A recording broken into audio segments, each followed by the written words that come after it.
Bismillahirrahmanirrahim. Assalamualaikum warahmatullahi wabarakatuh. Alhamdulillahirabbil alamin. Nahmaduka rabbi kama yanbaghi li jalali wajhika al-karim wa 'azimi sultanik. Allahumma shalli wa sallim wa barik ala rasulihil karim sayyidina Muhammadin wa ala alihi wa sahbihi ajma'in. Allahumma 'allimna ma yanfa'una wanfa'na bima 'allamtana wa zidna 'ilman ya rabbal alamin. Rabbi shrah li sadri wa yassir li amri wahlul 'uqdatam min lisani yafqahu qawli, amma ba'd. Alhamdulillah, hadirin wal hadirat kaum muslimin dan muslimat, Bapak Ibu, saudara-saudari jamaah tadabbur Al-Qur'anul Karim. Alhamdulillah, bersyukur pada Allah Subhanahu wa taala atas karunia-Nya, atas fadlnya, atas taufiknya, atas rahmatnya. Kita bisa berkumpul di Masjid Al-Hakim dalam rangka tawassaw bil haqqi wa tawassaw bis sabri, mempelajari kitabullah.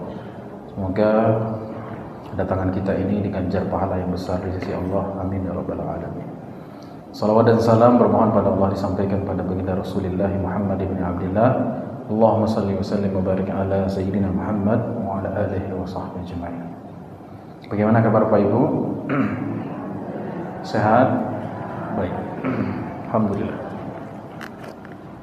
Kita memasuki bahasan surat yang baru, yaitu surat Al-Mutaffifin. Surat Al-Mutaffifin. Surat Al-Mutaffifin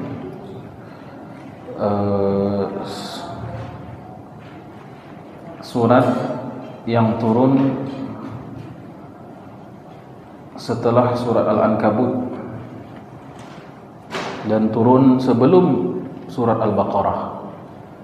Suratul Mutaffifin turun setelah surat Al-Ankabut, turun sebelum surat Al-Baqarah. Ibnu Abbas mengatakan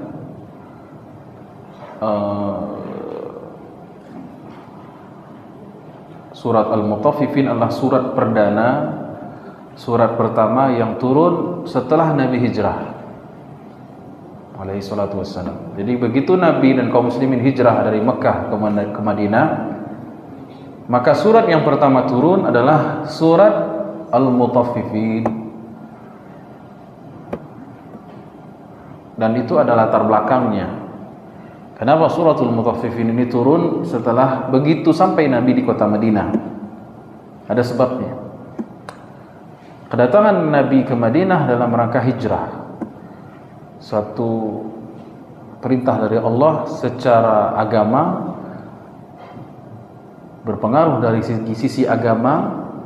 Hijrah itu juga berpengaruh dari sisi politik, karena disitulah awal Islam diperhitungkan sebagai komunitas, sebagai negara. Namun kondisi Madinah ketika itu rusak dari sisi muamalah. Kondisi penduduk Madinah ketika itu merusak dari sisi muamalah.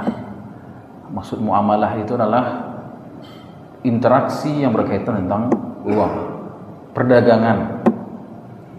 Sampai dikatakan oleh Ibnu Abbas radhiyallahu anhu juga, lamma qadima an-nabiy sallallahu alaihi wasallam al-Madinata kanu min akhbathin nasi kaila.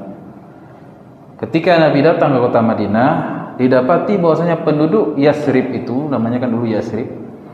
Penduduk Yathrib atau penduduk Madinah adalah orang yang paling buruk dalam transaksi perdagangan.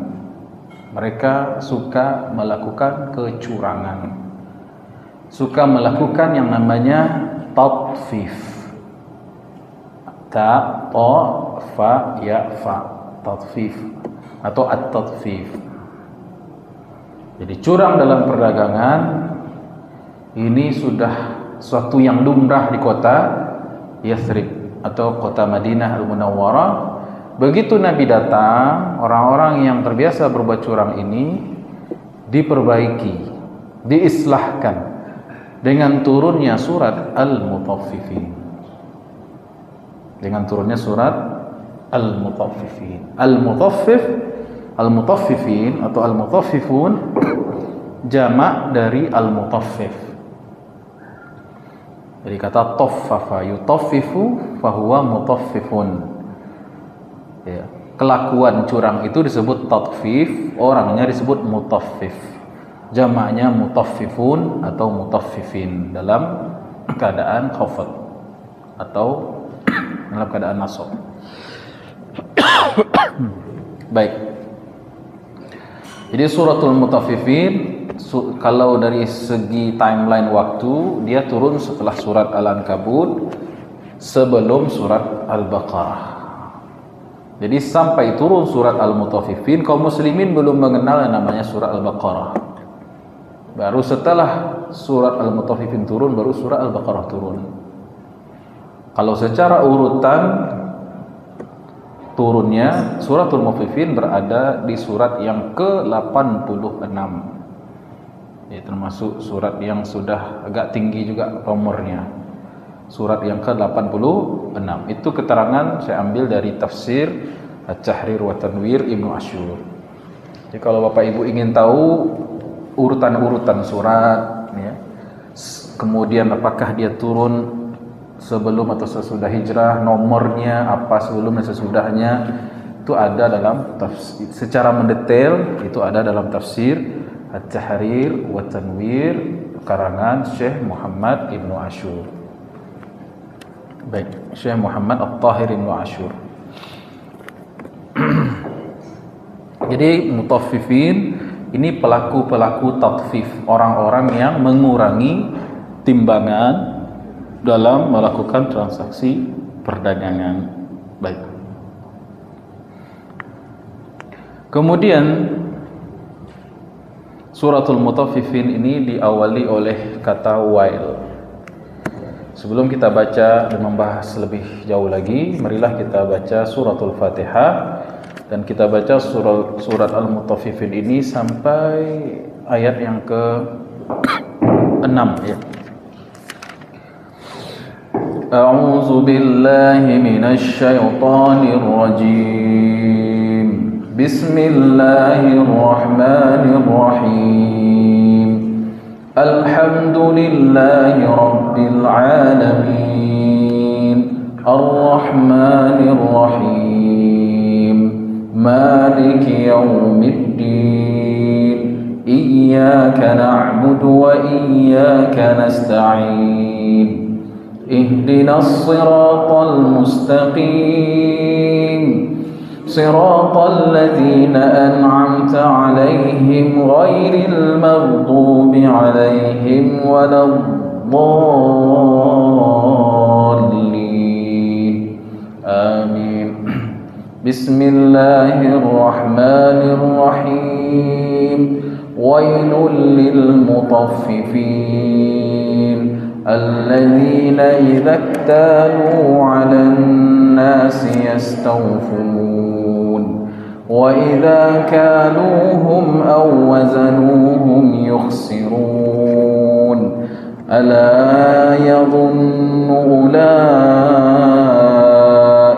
أنهم مبعوثون ليوم عظيم يوم يقوم الناس لرب العالمين. Sadaqallahul azim. Wail secara bahasa artinya laknat, celaka, binasa secara bahasa. Ya. Jadi ada du'aun lahu, ada du'aun alaih. Dalam bahasa Arab ada istilahnya ad-du'a'u lahu, artinya doa kebaikan. Ucapan-ucapan yang menginginkan kebaikan bagi seseorang. Ini disebut dengan ad-du'a'u alaih, yaitu umpatan, celaan, semacam doa jelek, laknat. Jadi Allah Subhanahu wa taala berkata wailul lil mutaffifin. Kalau Allah yang melaknat pasti pasti kena. Jadi celakalah, binasalah, habislah orang-orang yang melakukan tatfif, yaitu golongan yang disebut dengan mutaffifin. Itu secara bahasa. Namun sebagian ahli tafsir mengungkapkan makna wail bermakna, contohnya Ibnu Abbas radhiyallahu anhu, wailun itu sebenarnya ialah wadin fi jahannam. nama dari sebuah lembah yang sangat dalam di neraka Jahanam. Kita tahu bahwasanya neraka itu punya keunikan masing-masing. Neraka Sakar dia punya puncak gunung yang sangat tinggi, kemudian orang yang menghuninya disuruh mendaki sampai ke atas mau dihempaskan. Kalau neraka Wail dia punya lembah atau wadi, ya. Yang mana neraka Jahanam sendiri bermohon pada Allah dihindarkan dari keburukan Wail. Ya. Jadi kata Ibnu Abbas, Wailun adalah sebuah wadi atau lembah yang dalam di neraka Jahanam, yasilu fihi sadidu ahli nar, mengalir di dalamnya nanah darah penghuni api neraka. Jadi bukan air isinya, lembah itu bukan air tetapi melainkan nanah darah, cairan yang keluar dari tubuh penghuni neraka kumpul di situ semua. Ya, nauzubillahi min dzalik. Baraka bau itu, baunya. Jadi semua ayat, dan kemudian ini tafsir yang pertama. Tafsir yang kedua, kata Imam Al-Qurtubi, kalimat wail maknanya ialah syiddatu azabi fil akhirah.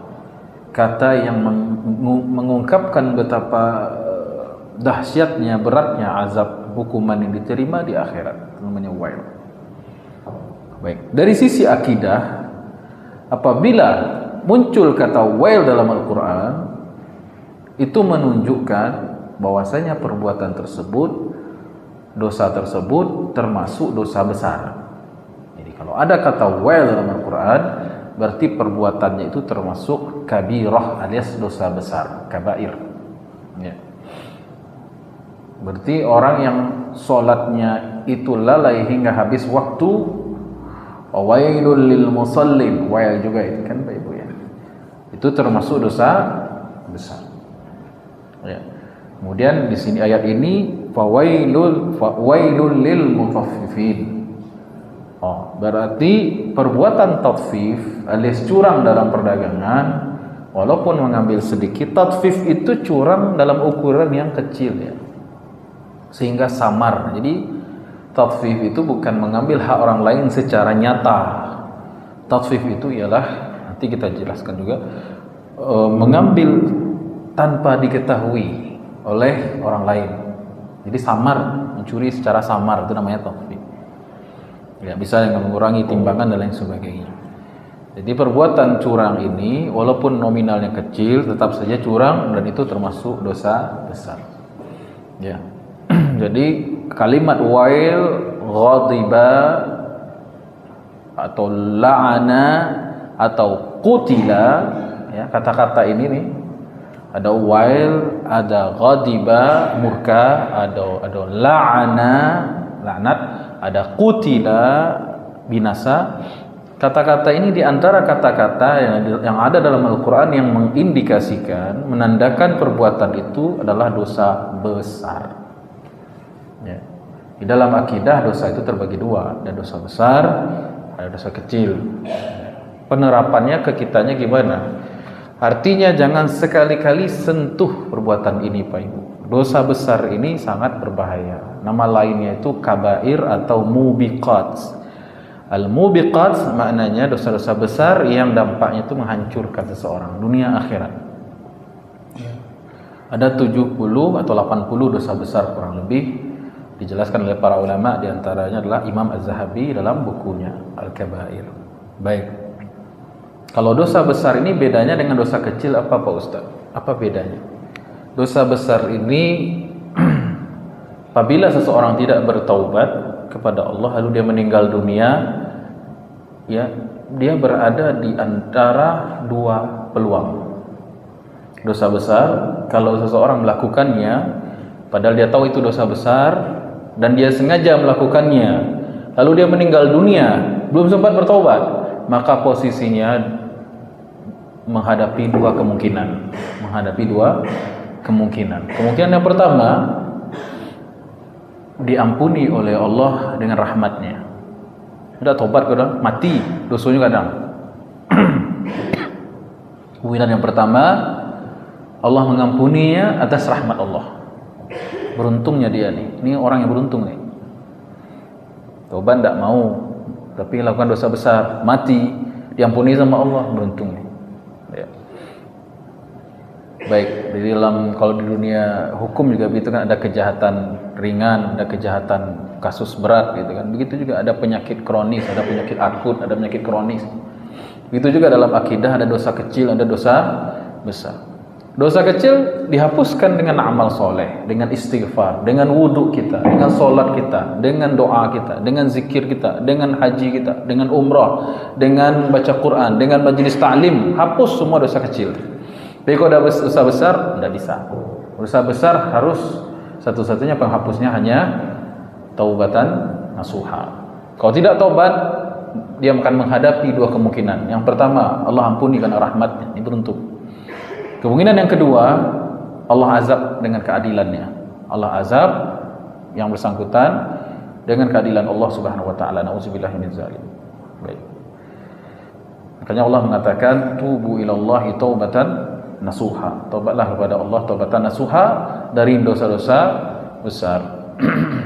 Dan jangan diulangi. Kalau diulangi, taubat lagi terus menerus. Ya. Kecuali ada kecualinya tuh. Kecuali dosa besar itu yang tidak berkaitan dengan syirik. Jadi kalau dosa besarnya itu selama bukan dosa yang berkaitan dengan kesyirikan, bukan dosa syirik, itu menghadapi dua kemungkinan tadi. Tapi kalau orang meninggal dunia dalam keadaan belum bertobat dari dosa besar yang namanya syirik, syirik kok beda kok. Kalau syirik hanya satu kemungkinan, pasti diazab Allah.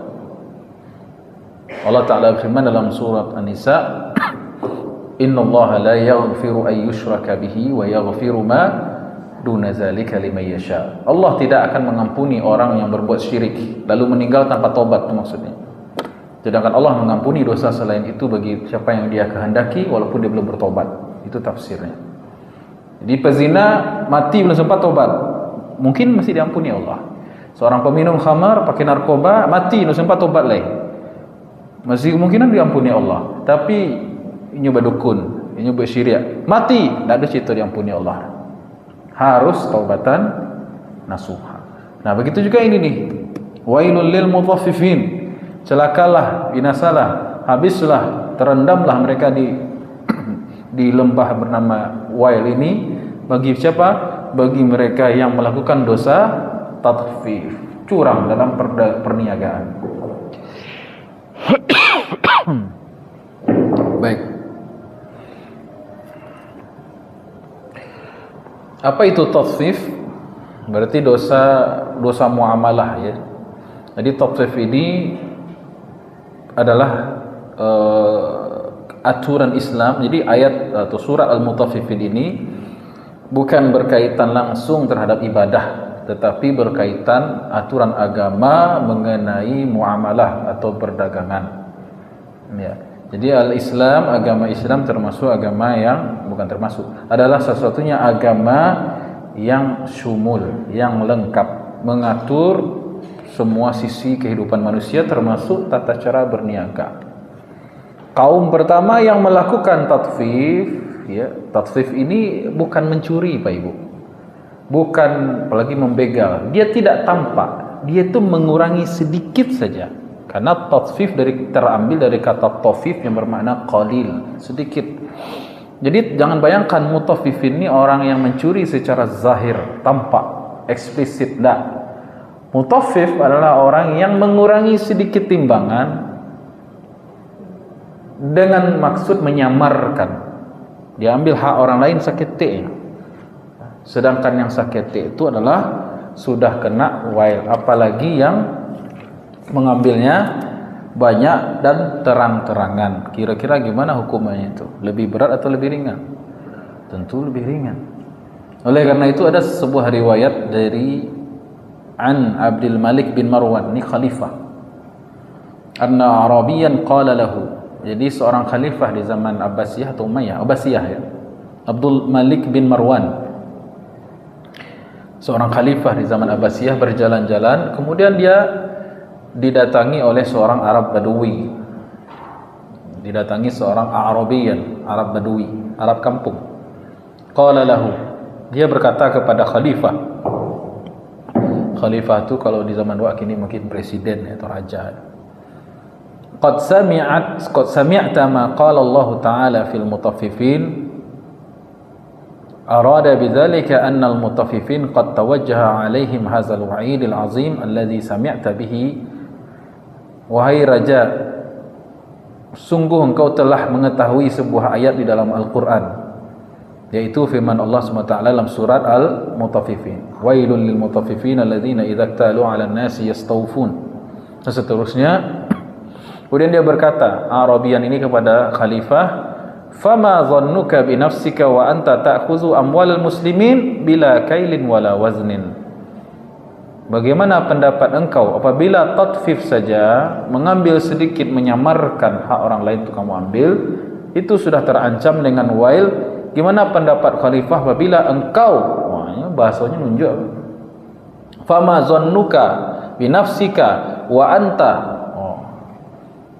Jadi tidak anti kritik khalifah zaman dahulu dah gitu kan.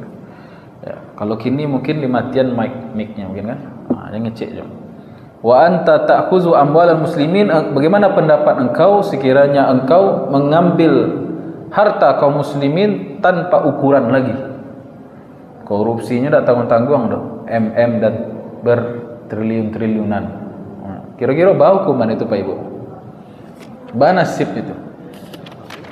Banasib kira-kira itu Pak Ibu.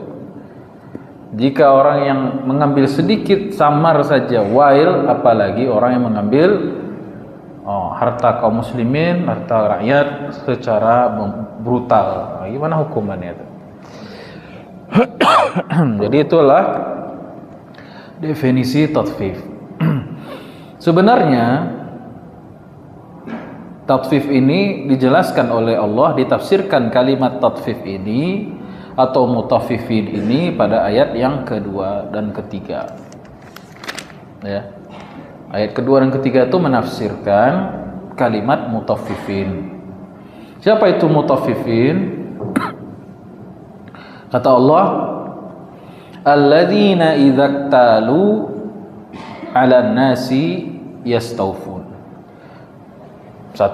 Ini satu sikap. Sikap yang kedua, wa idza kaluhum aw wazanuhum yukhsirun. Ini sikap yang kedua. Jadi mutaffifin ini dia bermuka dua, double standar. Mereka punya dua standar. Standar yang pertama allazina, yaitu mereka yang idza kalau iktalu, menakar, menimbang, ala nasi, ke atas manusia, maksudnya ke atas pemasok. An-nas maksudnya di sini adalah orang-orang yang memasok, memberikan pasokan barang kepada dia. Jadi barangnya nih orang, ini pedagang nih Pak Ibu, kira-kira ini pedagang nih, dia mau berjualan, dia tentu ingin memasok barang, menstok barang. Dia beli barang ini dari pedagang-pedagang lain, apa istilahnya itu, sumbernya barangnya itu. Ketika dia ingin memasok barang, allazina idza talu 'alan nas, ini an-nas nih. Orang-orang yang memasokkan barang untuk dia, yang mensuplai barang untuk dia. Yastawfun, mereka minta dipenuhkan. Mereka minta disempurnakan. Mereka tak mau dikurangi. Mereka maunya full. Mereka kalau bisa tambah malah. Jadi ketika keinginan mereka dipenuhi, keinginan dia ingin dipenuhi, maka dia memasok barang itu minta dipenuhkan atau disempurnakan, jangan sampai ada kurang. Ya. Nah, kemudian wa idza, ini standar yang pertama. Jadi untuk sesuatu yang menguntungkan dirinya, dia minta dipenuhkan. Apabila dia berikan pada orang lain, wa idza kaluhum, maksudnya wa idza kalulahum, hum di sini konsumen. Kalau annas di ayat 2 itu adalah pemasok, supplier. Jadi annas maknanya bukan manusia di sini, manusia biasa, enggak. Annas pada ayat yang kedua maknanya supplier. Jadi apabila mereka menimbang dari supplier, mereka minta dipenuhkan. Ya. Enggak mau mereka dikurangi. Enggak mau rugi dia. Namun sikap yang kedua, kalau mereka mau jualan, ini anggap ini an-nas yaitu supplier. Nih, kemudian wa iza kaluhum, kalau mereka menimbang ya secara volume, au wazanuhum, atau menimbang dari sisi berat ya, yukhsirun, mereka kurangi. Nah, jadi hum di situ maknanya konsumen. Jadi untuk kepentingan dirinya dia nggak mau rugi, tapi orang lain dia bikin rugi. Untuk kepentingan dirinya dia nggak mau rugi, kalau untuk orang lain dia bikin rugi. Jadi tasfif atau mutaffifin ini dia punya standar ganda. Dia tidak mau haknya dikurangi, tapi dengan sengaja dan sadar mengurangi hak orang lain. Baik. Jadi yang saya tekankan di sini adalah alladzina idza talu 'alan nas. An-nas ini maknanya adalah supplier. Wa idza kaluhum, hum ini bukan kembali ke an-nas.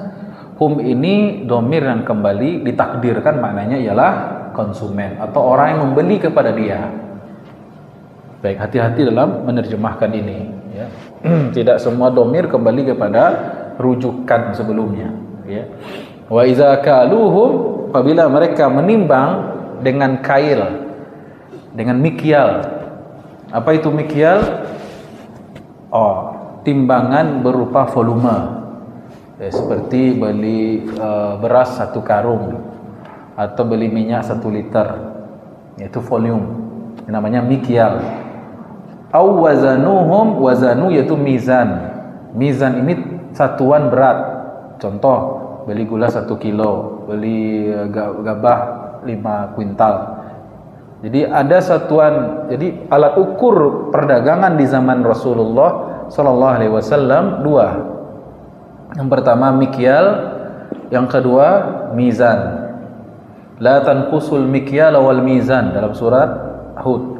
Jangan kamu kurangi mikyal dan jangan kurangi juga mizan. Apa beda mikyal sama mizan? Mikyal adalah satuan volume, sedangkan mizan satuan berat. Kenapa dua-duanya disebut? Karena memang di zaman itu orang menimbang dengan 2 metode ini. Umumnya para petani, umumnya orang-orang Madinah memakai mikyal karena mereka petani. Umumnya orang-orang Mekah memakai mizan karena mereka pedagang. Jadi baik mikyal maupun mizan, kedua-duanya jangan dikurang-kurangi, tetap adil. Harus pas. Wa iza kaluhum, baik kamu pakai timbangan A serta satuan volume ya. Contohnya kalau satuan volume itu di zaman Nabi sa', mud ya. Sa', 1 sa' itu 4 mud. 1 mud itu 2 genggaman tangan 2 nih. 1 mud ya kali 4, nah 1 sa'. Itu tuh mikyal. Mizan itu timbangan berat. Wazanuhum yukhsirun. Baik. Siapa kaum pertama kali yang melakukan tatfif? Yang punya ide curang ni siapa pertama kali? Ada yang tahu?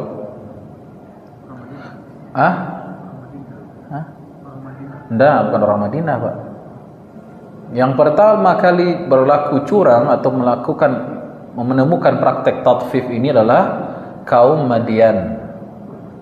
Kaum Madian atau bangsa Madian. Bangsa Madian ini termasuk bangsa Arab, keturunan dari Madian bin Ibrahim. Jadi Nabi Ibrahim punya anak laki-laki ini banyak, tapi yang terkenal ini cuman Ismail dan Ishak alaihissalam. Dari istri pertama Siti Sarah lahir Ishak. Dari istri kedua lahir Siti Hajar, lahir Ismail. Ya, Ishak ini punya 2 anak laki-laki. Yang pertama Al-Ais, jadi leluhur nenek moyang bangsa Romawi, pirang rambutnya, bule ya. Jadi Al-Ais bin Ishak bin Ibrahim. Adiknya Is yaitu Ya'qub. Ya'qub punya gelar Israel. Dia menjadi nenek moyang bangsa Israel Yahudi ya. Dari istri yang kedua Siti Hajar lahir Ismail alaihissalam. Ismail 60 generasi setelah beliau lahirlah Nabi Muhammad sallallahu alaihi wasallam. Inilah Bani Ismail. Jadi Bani Rum, keturunan Is bin Ishaq, Bani Ismail, Yaqub Yaqub bin kuna dalam Malaysia mah tak konsentrasi. Yaqub bin siapa? Ishaq melahirkan Bani Israel, kemudian Ismail bin Ibrahim melahirkan Bani Ismail atau Arab Adnaniyah. Ya, nanti Ismail punya anak namanya Adnan, keturunannya disebut dengan Arab Adnaniyah. Nah, ketika Siti Sarah meninggal dunia, Nabi Ibrahim menikah lagi dengan seorang perempuan bernama Siti Qanturah. Siti Qanturah nanti punya anak namanya Madian bin Ibrahim. Madian nanti punya anak perempuan. Nama perempuan Madian ini nanti dia punya anak perempuan. Anak perempuannya ini nanti punya cucu namanya Syuaib. Syuaib Syuaib alaihissalam. Jadi Nabi Syuaib itu adalah cucu dari putrinya Madian bin Ibrahim. Jadi masih keturunan dari Nabi Ibrahim. Orang Madian, suku Madian itu masih keturunan dari Nabi Ibrahim, dari Madian bin Ibrahim. Tinggalnya di mana? Lepas dari Palestina. Ya. Palestina ke bawah, lepas di situ setelah daerah Sodom, disitulah orang Madian atau Jordan Utara sekarang. Jadi di antara pertemuan antara bumi Syam Utara dan bumi Hijaz, itulah negeri Madian. Dan orang-orang Madian inilah kaum pertama yang melakukan praktek tatfif atau curang dalam perdagangan. Sehingga Nabi Syuaib mengatakan la tanqusul mikyala wal mizan inni arakum bi khair la tabkhasan nasa asya'ahum. Jangan kalian ambil hak orang lain. Wa auful mikyala wal mizan bil qist. Penuhilah timbangan mikyal dan mizan itu secara adil. Jangan kalian kurang-kurangi. Tapi mereka ingkar sehingga turunlah azab Allah Subhanahu wa taala. Rupanya setelah itu walaupun orang Madian sudah binasa, tapi masih ada juga orang-orang kreatif dalam tanda kutip melanjutkan perbuatan curang ini dalam perdagangan sampai zaman sekarang. Baik.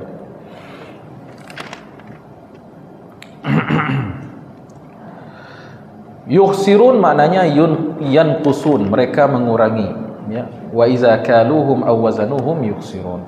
Baik. Nah, para ulama di antaranya Imam Malik dalam kitab Al-Muwatta mengatakan, ya. Imam Malik dalam kitab yang terkenal yaitu Al-Muwatta berkata, likulli syai'in wafa'un wa tadfif. Segala sesuatu itu pasti kemungkinannya dua. Ada yang wafa, ada yang profesional, ada yang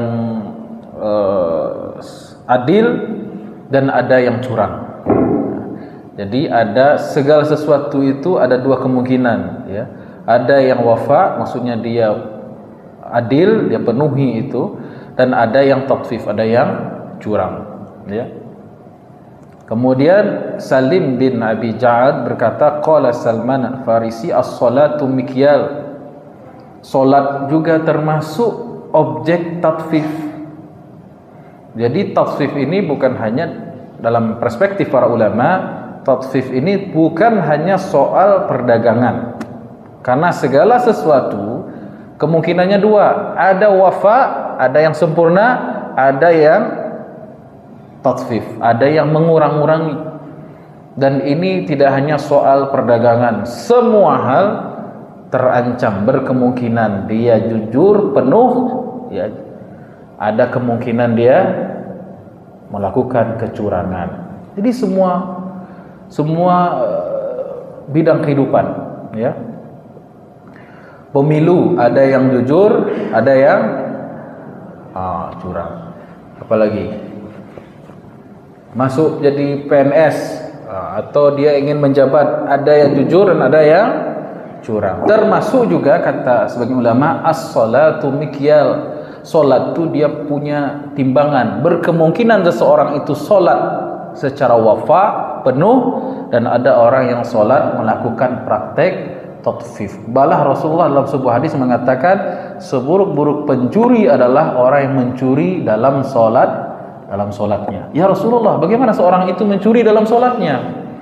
yaitu dia solat tidak menyempurnakan rukuknya, sudah rukuk lah naik iktidal, tidak sempurna iktidalnya dia sudah sujud, tidak sempurna sujudnya dia, begitu seterusnya, tidak tumakninah. Itulah orang yang tatfif. Wailul lil mutaffifin, celakalah orang-orang yang melakukan tatfif, bermuamalah dengan manusia saja kena, apalagi muamalah dengan Allah Subhanahu wa taala.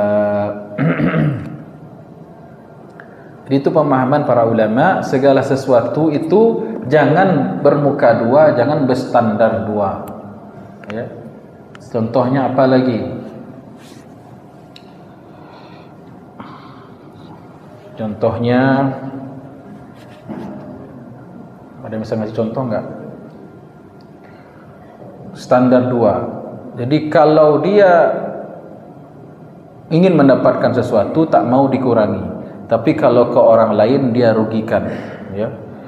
Ya. Jadi kalau misalnya dia apa ya?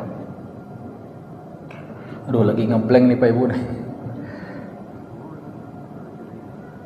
Oh, misalnya dia mau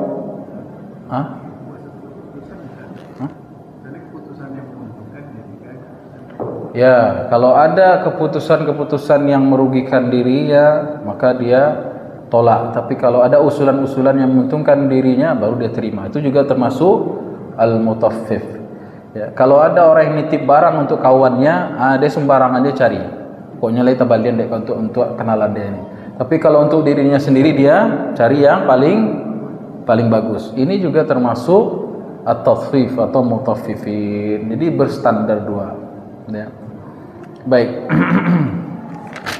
Kita lanjut Pak Ibu ya.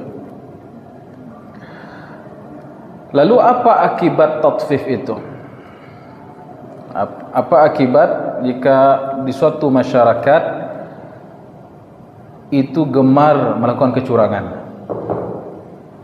Yang pertama disebutkan dalam surat Hud, Allah Ta'ala firman, wa inni akhafu alaikum min azabin yaumin muhit.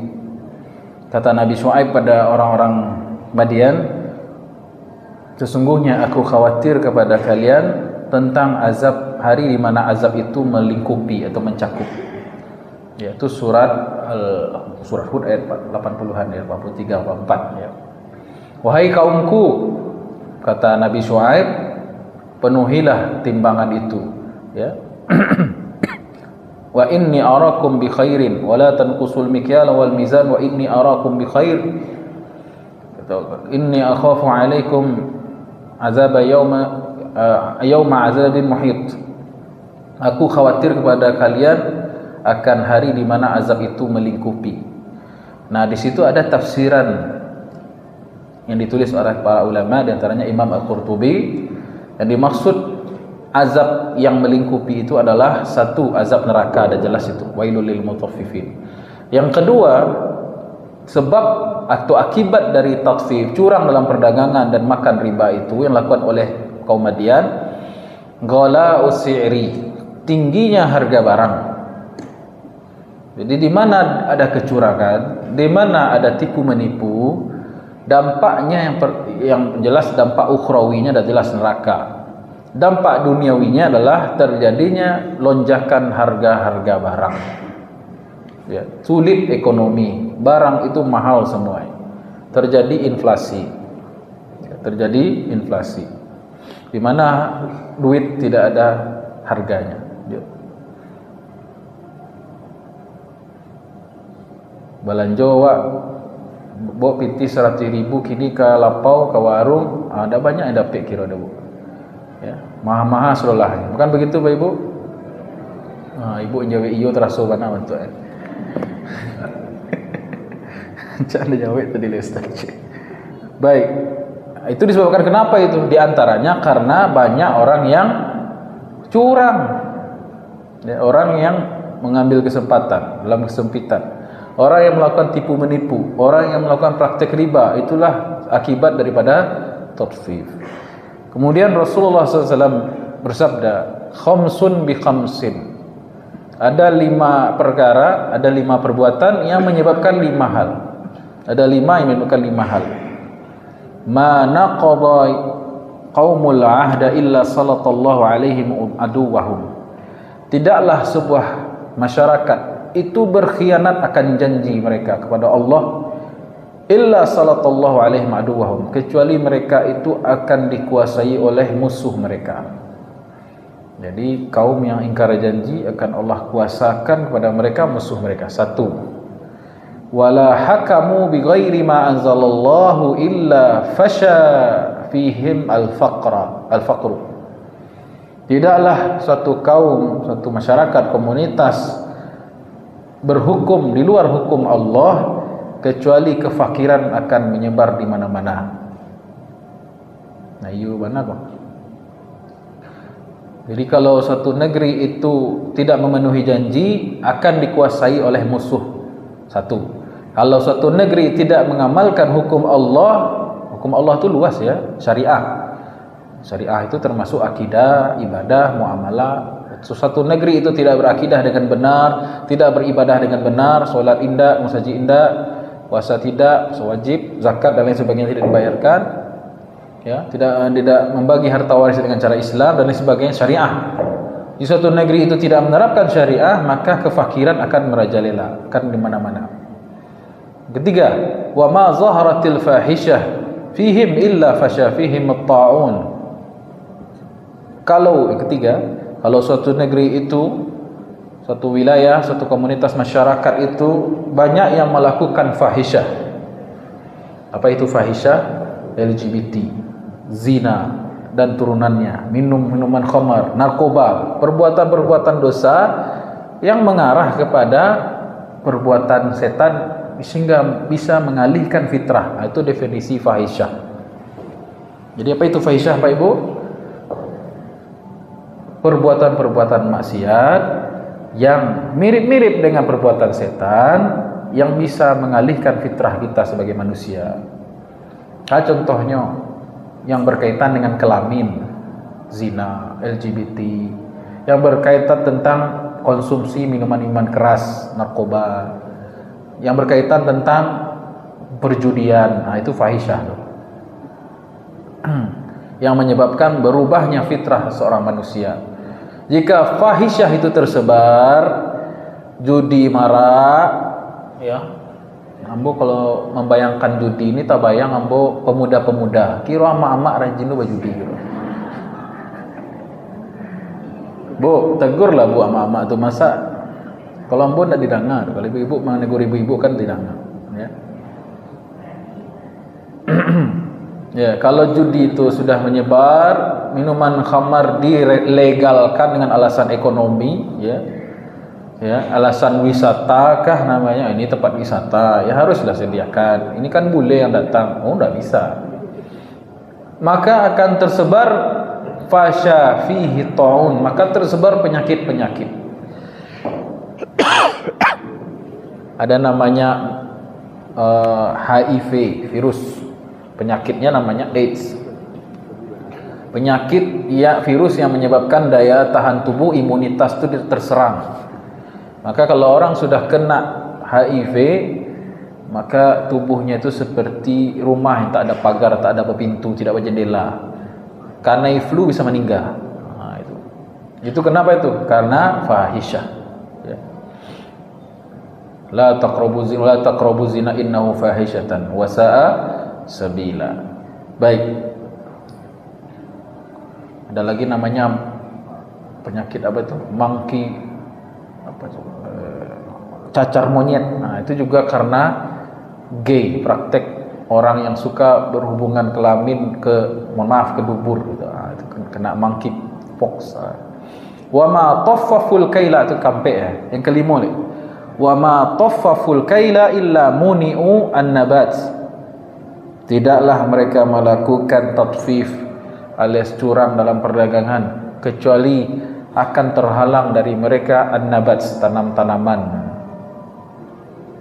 Jadi vegetables, ya, sayur-sayuran mahal. Walaupun tak subur, banyak penyakit hama dan sebagainya, itu disebabkan karena banyak yang curang dalam perdagangan. Wa ukhizu bis-sinin, dan itu berlarut-larut bertahun-tahun. Yang kelima lagi, wa ma mana'u zakata illa habasallahu anhumul matar. Tidaklah mereka menahan zakat kecuali Allah pun tahan kepada mereka air hujan. Pun kalau ada air hujan tak jadi berkah, jadinya banjir, galudu dan lain sebagainya. Dia banyak yang berzina, makan riba, dan banyak yang tak mau bayar zakat. Itu sebabnya. Baik. Kemudian seorang ulama bernama Malik bin Dinar pernah bercerita, dakhaltu ala jarin li qad nazala bihil maut. Saya suatu ketika menjumpai tetangga yang sedang sakaratul maut. Faja'ala yaqul, dia berkata, jabalaini min nar. Saya nampak dua gunung dari neraka. Jabalaini min nar. Ada dua gunung neraka. Kemudian dia berkata, apa yang kau lihat, apa yang kau katakan ini? Dia berkata, ya Aba Yahya kana li mikyalan. Diceritakanlah dosanya selama dia hidup.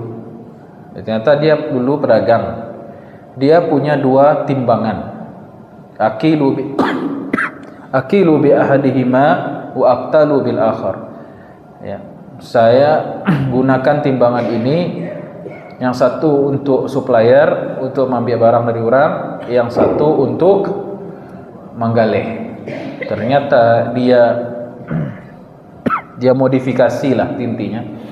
Yang untuk supplier ini bagus timbangannya, sementara untuk menjual lain pula timbangannya, lebih berat. Maka dia meninggal, famata min wajahihi. Dia meninggal dalam keadaan kesakitan. Lalu sebelumnya dia berteriak, jabalaini min nar. Dia melihat dua gunung terbuat dari neraka. Jadi akibat takhfif yang ketiga apa Pak Ibu? Su'ul khatimah. Nauzubillahi min dzalik. Pertama tadi sebab apa takhfif apa? Sebab takhfif yang pertama tadi apa?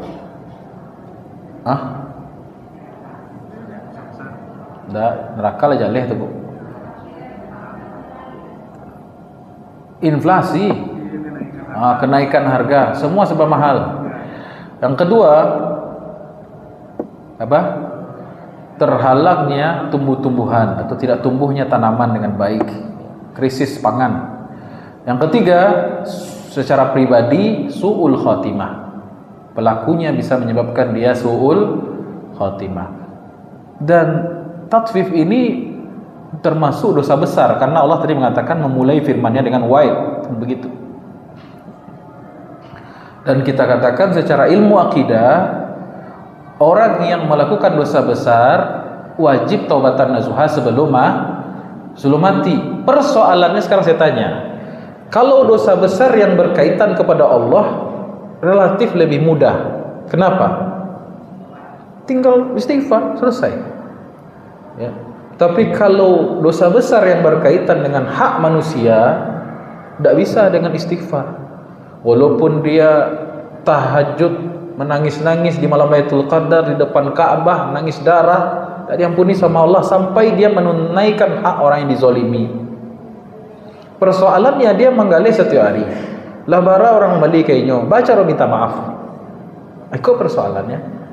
Makanya akan menjadi sangat berat, rumit, susah kasus tatfif ini dibandingkan dosa-dosa besar lainnya yang hanya mungkin berhubungan dengan Allah Subhanahu wa taala, hak-hak Allah. Allah Ghafurur Rahim. Sementara manusia, tentu kalau seandainya dia tahu dia dicurangi, dan dia orang-orang yang dizalimi ketika dunia sangat paham betul nominal harga atas kezaliman yang menimpa dirinya, maka di akhirat orang-orang yang dizalimi itu nggak mau gratis yang bi'ana ba'aru, nggak bisa. Di akhirat orang-orang yang dizalimi itu akan ya Allah, saya mau pahala orang itu. Ya Allah, saya mau dosa saya kasih ke dia, karena akan menyelamatkan dia. Dia ngerti nominal atau nilai daripada amal, maka mereka akan menuntut kepada Allah di akhirat. Itulah bisnis yang merugikan. Bantuannya untung tapi buntuang gitu. Kayaknya dia beruntung mengambil hak orang lain, sebenarnya dia sedang menabung, menggali lubang kuburan dia sendiri. Sebenarnya dia sedang mencelakakan dirinya, ya. Baik.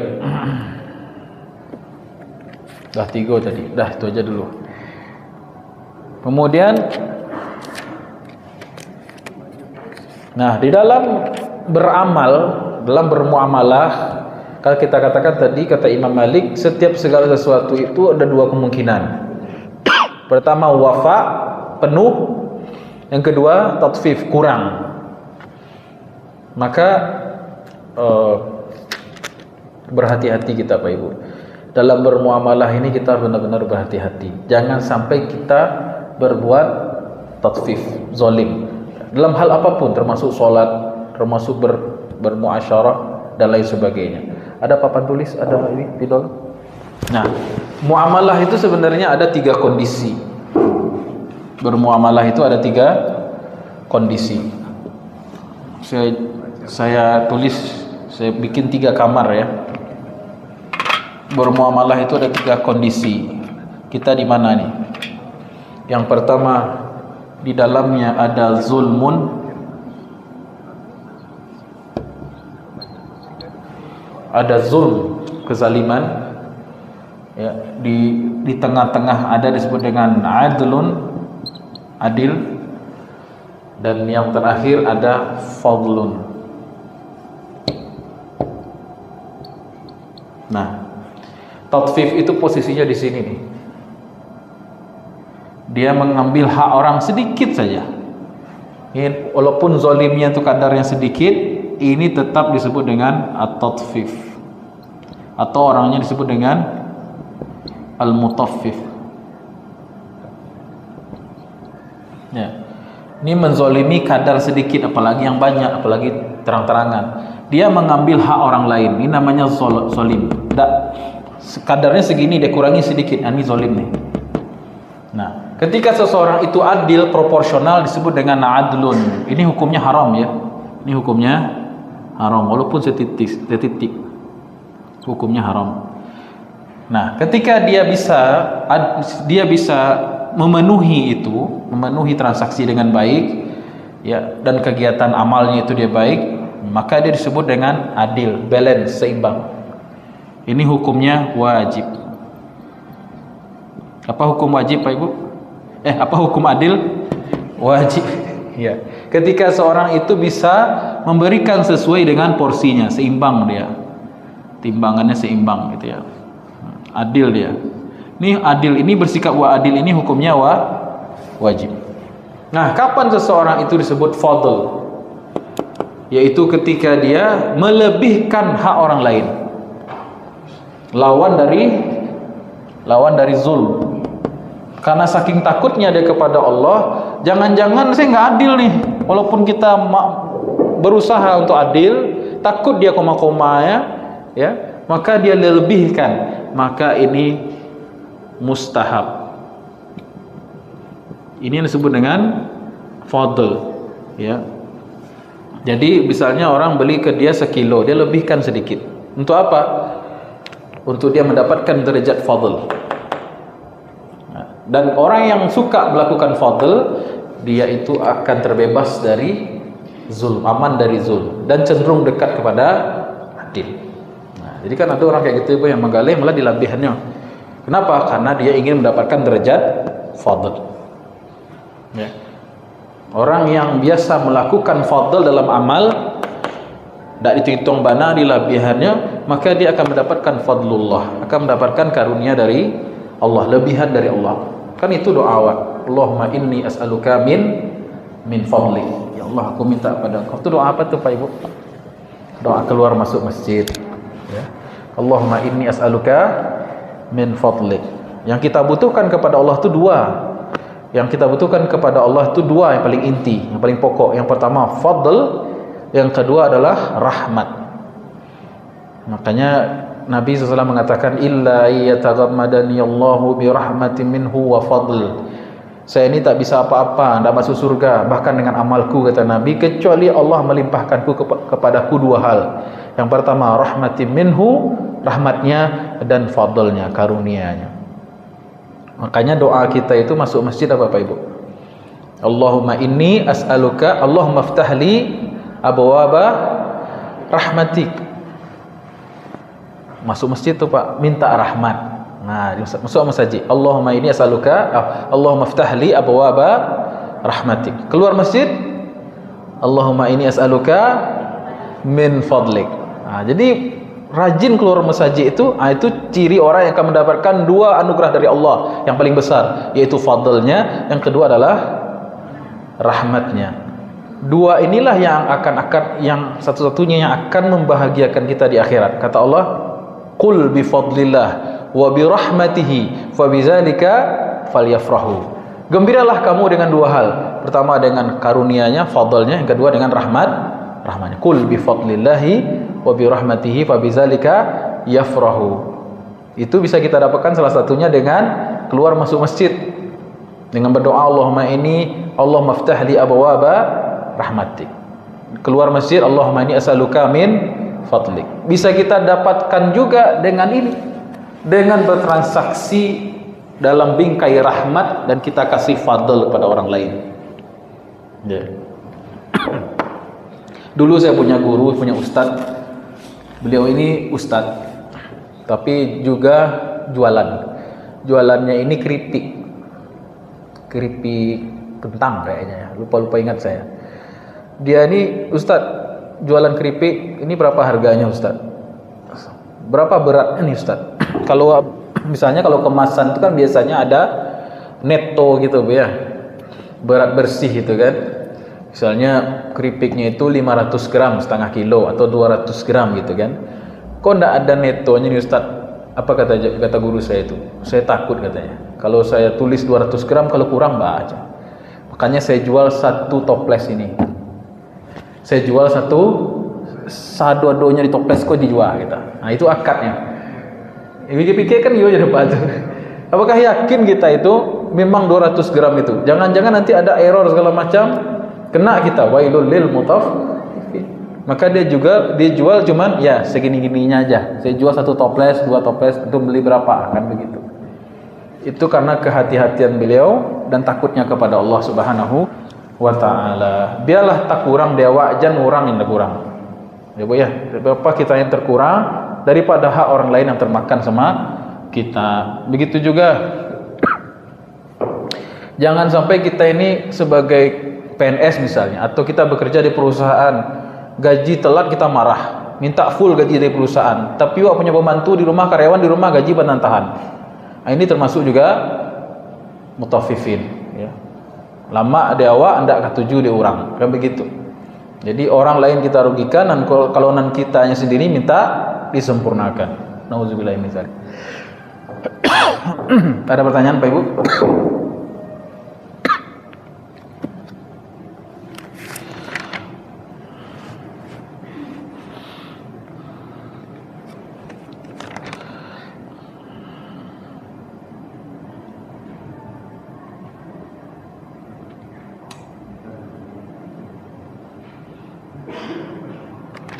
Baik, kemudian ala yadhunnu ulaika annahum mab'usun.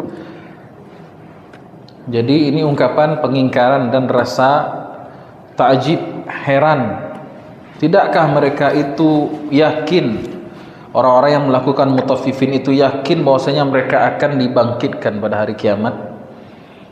Jadi ada hubungan antara kesadaran berekonomi syariah dengan akidah. Jadi seorang muslim itu mampu bersyariah dalam urusan muamalahnya, itu landasan ekonomi syariah atau apapun itu adalah akidah. Kalau tidak punya akidah ya sudah, bikinlah semau-mau kita. Kita ini takut karena kita akan berhadapan dengan masa depan yang pasti. Kita akan wafat, pasti akan masuk liang lahat, pasti akan dibangkitkan pada hari kiamat, pasti akan dibangkitkan pada hari kiamat untuk dipreteli amal kita. Kemudian dibikin catatan amal, diserahkan dengan tangan kanan atau tangan kiri, dihisab. Kalau orang meyakini ini semua, yakin pada akhirat, maka akan lurus amalnya. Dia kan tahu bahwasanya ini akan dipertanggungjawabkan kepada Allah. Maka ketika orang-orang yang mutaffifin ini melakukan tatfif itu, maka Allah mempertanyakan keimanan mereka. Ala yazunnu di maknanya dinilah yakin. Apakah mereka tidak yakin annahum mab'usun, bahwasanya mereka ini akan dibangkitkan Namun sejatinya keburukan tatfif ini bukan hanya ketika padang mahsyar, ketika sakaratul maut saja sudah ditampakkan oleh Allah dosa-dosa tatfifnya itu, curangnya itu. Tadi kan riwayat sudah dibacakan tadi dari Malik bin Dinar, bahwasanya ada orang yang suka melakukan tatfif sehingga pada sakaratul maut dia meninggal dalam keadaan melihat tempat dia di neraka. Ya. Mab'usun maknanya dibangkitkan. Al-Ba'ts. Harinya disebut dengan Yaumul Ba'ts. Orangnya mab'us, diutus, dibangkitkan. Ya. Dan dibangkitkan banyak ya, orang-orang yang dibangkitkan pada hari kiamat itu dalam keadaan kacau, dalam keadaan hina, itu diantaranya karena dosa-dosa muamalah. Ada orang yang bangkit dalam keadaan perutnya besar, isinya bara api. Itu siapa? Pemakan harta anak yatim. Ya. Ada orang yang dibangkitkan dalam keadaan yang aneh-aneh, yang mengerikan. Itu kebanyakan atau sebagiannya karena dosa muamalah, termasuk juga tatfif atau mengurangi timbangan. Ala yazunnu ulaika annahum mab'usuna liyaumin azim, pada hari yang besar, pada hari yang agung. Yaum artinya hari, tapi maknanya bukan satu hari, tetapi adalah rangkaian peristiwa hari kiamat. Baik. Yauma yaqumun nasu lirabbil alamin. Kenapa hari itu dianggap besar? Karena berdiri. Yauma yaqumun nas. Qama yaqumu artinya berdiri. An-nas manusia tanpa kecuali, seluruhnya akan berdiri. Makanya hari kiamat disebut dengan yaumul qiyamah. Dari kata qiyam. Qiyam itu berdiri artinya. Tidak ada orang yang duduk di hari itu. Jangan bayangkan bahasa lunjau ikut ustaz berdiri di masjid. Oh, tidak ada cerita. Ibu-ibu yang salunjau langsung lipik kaki. Ya. Tak ada yang bahasa lunjau pada hari itu. Semuanya dalam keadaan berdiri. Namanya juga hari kiamat. Berarti di sini sudah ada 3 istilah nih untuk hari kiamat. Pertama apa? Ala yazunnu ulaika annahum mab'usun yaumul ba's, hari kebangkitan. Yang kedua, yaumun azim, hari yang besar, hari yang paling besar hanya, ya. Kemudian yang ketiga, yauma yaqumun nasu lirabbil alamin, yaitu yaumul qiyamah, hari kiamat. Baik. Jadi hari kiamat semuanya berdiri setelah dibangkitkan untuk bersiap mempertanggungjawabkan amal perbuatan. Baik. Dari Nafi' radhiyallahu anhu, dari Ibnu Umar radhiyallahu anhu, satu ketika Ibnu Umar, ya Abdullah bin Umar radhiyallahu anhuma, yamurru bil bai', dia jalan ke pasar lalu inspeksi. Jadi kebiasaan sunnah Nabi ini, salah satu sunnah Nabi apa Pak Ibu, berjalan ke pasar. Oh berarti ambo acuk mau sunnah ke Ustaz kecil Ibu. Baik, salah satu sunnah Nabi itu berjalan-jalan di pasar. Tujuannya bukan shopping, apalagi window shopping ya. Tujuannya adalah untuk, tahu Bu window shopping Bu? Jalan-jalan, cuci mata gitu. Nabi berjalan ke pasar itu sunnah. Kenapa? Dalam rangka inspeksi, amar ma'ruf nahi mungkar. Suatu ketika Nabi jalan, waktu itu Madinah baru turun hujan, sehingga pedagang kurma waktu itu sebagian kurmanya kena hujan. Kemudian mereka menggelar dagangan, kurma yang basah ditaruh di bawah, kurma kering ditaruh di atas. Kurma basah itu kalau ditimbang tentu tambah beratnya Bu ya, karena ada air. Maka tidak boleh menimbang kurma dalam keadaan basah. Itu juga tatfif tuh, ya. Walaupun timbangannya bagus, tetapi ternyata kurmanya bercampur, sebagian kering, sebagian basah. Nabi SAW lewat di pasar, kemudian Nabi SAW marosok. Apa bahasa Minangnya marosok? Bahasa Minang itu bahasa Indonesianya marosok apa? Mawai itu Minangnya itu Pak. Meraba, ya. Nabi kemudian meraba kurma bagian dalam. Oh, terasa oleh Nabi basah. Kemudian Nabi bertanya, ini kenapa wahai fulan? Ya, kenapa yang basah taruh di bawah ini? Gitu kan? Hujan ya Rasulullah. Maka Nabi langsung berkata, man ghasyana falaysa minna. Siapa yang tipu-tipu bukan golongan kami, kata Nabi. Bukan golongan kami itu ada beberapa makna itu. Yang pertama, Nabi berlepas diri daripada dia. Di hari kiamat gak dapat syafaat Nabi.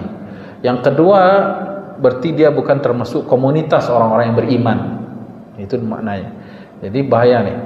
Jadi kata Nabi, kata ulama, sebenarnya orang itu harus mengeringkan kurmanya dulu baru dia jual. Atau tampakkanlah dari luar langsung, ini kurma basah, yang ini kurma basah, harganya itu kurangi. Itu. Harusnya begitu. Dan itu juga ditiru oleh seorang sahabat bernama Ibnu Umar radhiyallahu anhu. Yang mana dia melewati seorang pedagang di pasar lalu berkata, "Ittaqillah, bertakwalah kamu kepada Allah, wa aufil kail wal wazna bil qisti." Penuhilah timbangan itu, sempurnakan. Fa innal mutaffifina yaumal qiyamah. Sesungguhnya orang-orang yang mutaffif, yang melakukan tatfif curang pada hari kiamat, yuqafuna hatta, akan disetrap, akan diberdirikan, akan berdiri pada hari kiamat, hatta innal araqa la yuljimuhum ila ansafi azanihim, sampai mereka mandi keringat, keringatnya itu sampai menenggelamkan setinggi telinga mereka. Bagaimananya itu wallahu alam, yang jelas Nabi sudah mengatakan itu dalam banyak hadis yang sahih. Bahwasanya orang-orang pada hari kiamat mandi keringat dia. Jadi sudahlah suul khatimah, kemudian di hari kiamat disetrap berdiri dalam waktu yang sangat panjang. Berapa lama? Riwayat macam-macam. Riwayat berdirinya orang di padang mahsyar itu sangat banyak. Riwayat yang pertama dari Ibnu Umar juga nih. Jadi Ibnu Umar radhiyallahu anhu berkata, membaca ayat ini surah Al-Mutaffifin. Wailul lil mutaffifin sampai ayat yauma yaqumun nasu lirabbil alamin.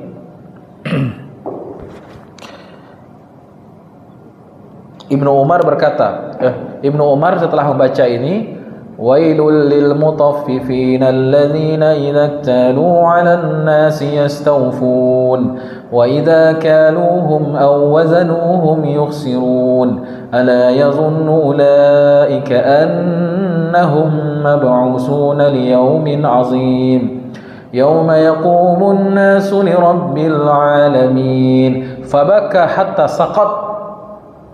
Ibnu Umar nangis sampai jatuh. Ya Allah. Fabaka, dia nangis hatta saqata, sampai jatuh. Ya, nangis sampai jatuh itu gimana tuh Pak Ibu? Ada orang nangis cuman sambuk si matonya. Ada yang mengalir air matanya. Ada yang tidak mengalir air mata tapi tisunya lah dia pernah kena air mata. Ada yang menangis terisak-isak. Ada yang menangis sampai jatuh. Ini level menangis yang luar biasa ini. Ini sunnah yang mulai langka. Ya, maksudnya kita menangis dengan bacaan Al-Quran segitunya itu. Ibnu Umar loh. Padahal Ibnu Umar adalah seorang sahabat yang mulia, tidak mungkin melakukan tatfif. Ibnu Umar tidak mungkin melakukan tatfif. Dalam hidupnya adalah orang yang jujur, orang yang soleh. Tapi mendengar ayat ini nangis gitu, sampai jatuh gitu. Ya Allah. Wamtana'a min qiraati ba'da.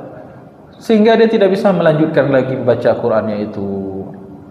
Summa qala, kemudian dia berkata, dah tenang ya, maka dia berkata, sami'tun nabiyya sallallahu alaihi wasallam yaqul, saya mendengar langsung Rasulullah SAW bersabda, yauma yaqumun nasu li rabbil alamin. Yang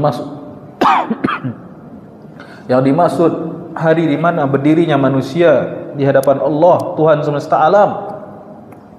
Fi yaumin kana miqdaruhu 50 alf sanah. Satu harinya itu setara dengan 50.000 tahun.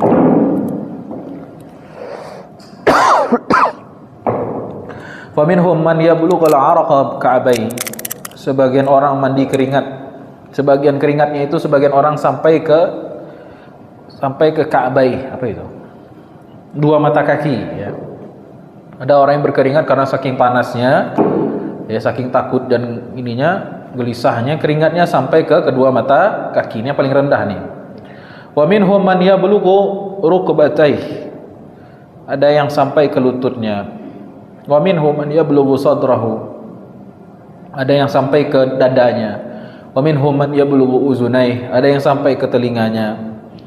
Wa hatta in ahaduhum la yaghibu fi rashhihi kama yaghibu dhafda. Bahkan ada yang keringatnya itu menenggelamkan dia sebagaimana katak yang tenggelam di air. Oh, bakir kira tu, Bu. Kalau katak dia iya ana nampak cuman. Kalau kodok dalam air, koncek bahasa Minangnya. Kalau koncek dalam air apa yang nampak biasanya? Mato jiduang rasanya. Itulah kira-kira. Ya.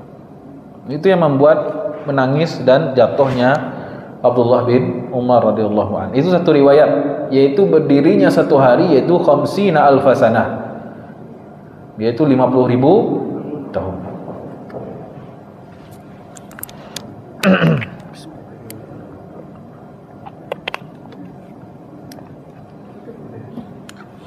Baik. Kemudian Ibnu Abbas radhiyallahu anhu mengatakan berdirinya manusia pada hari kiamat itu selama salasimi'ati sanah, 300 tahun. Qala, dia berkata, yuhawwanu, diringankan, 'alal mu'minin, bagi orang-orang beriman, qadra salatihimul faridah, selama waktu tenggang dia melakukan solat fardu. Ini kabar gembira nih Pak Ibu. Jadi zona waktu di akhirat itu bukan berdasarkan wilayah, tapi berdasarkan iman.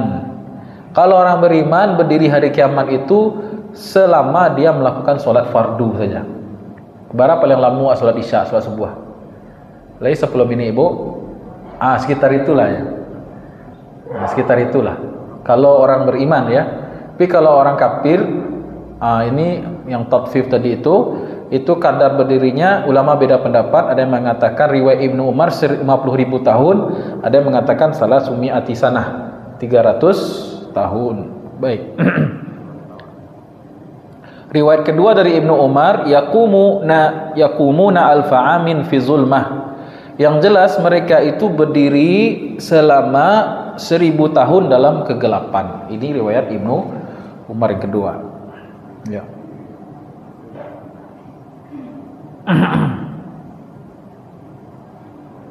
Nih, riwayat yang keempat tadi. Abu Hurairah radhiyallahu anhu, ia berkata, qala Nabi sallallahu alaihi wasallam li Bashirin al-Ghifari, berkata Nabi kepada Bashir al-Ghifari, ini sabda Nabi nih Pak Ibu. Kaifa anta sani'un fi yaumi yaqumun nasi fihi miqdar salasimi'ati sanatin li rabbil alamin. Apa persiapanmu, apa yang hendak kau lakukan nanti di hari kiamat, di mana orang-orang berdiri di hadapan Allah pada hari kiamat, yaitu selama 300 tahun. La ya'tihim fihi khabar wa la yu'maru fihi bi amrin. Tidak ada kabar yang datang, tidak ada perintah yang datang. Tagak sih. Berapa? 300 tahun. Ya. Kemudian dalam hadis yang lain dari Sa'id bin Khudri dari Nabi SAW, beliau bersabda, innahu la yukhaffafu 'anil mu'min. Namun masa berdiri itu diringankan bagi orang beriman, hatta yakuna akhaffu 'alaihi min salatil maktubati yusalliha fid dunya. Yaitu berdirinya orang beriman serasa seperti melaksanakan berdirinya mereka dalam solat-solat fardu mereka.